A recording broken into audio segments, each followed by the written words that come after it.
In this video, I'm going to show you how to block the threads, suggestions, and notifications. So if you go and open your threads as example, in here you can go to your account at the bottom left, then simply you can click on the two dots at the top. Here you'll find some notifications. As you can see, if you want to just block everything, just go and enable this option of enable all. As you can see, you can pause all notifications, but just for some certain amount of times, like 15 minutes. If you want, you can for 1 hour, 2 hour, 4 hour, 8 hours, totally up to you.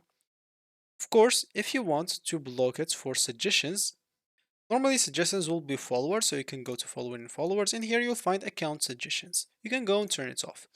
You can go through everything other thing. An example, just look for suggestions everywhere if they have any suggestions. Of course, if you want to turn anything off, you will be able to. Like maybe reposts, codes, views, insights, you don't want to just get those notifications, you can turn them off.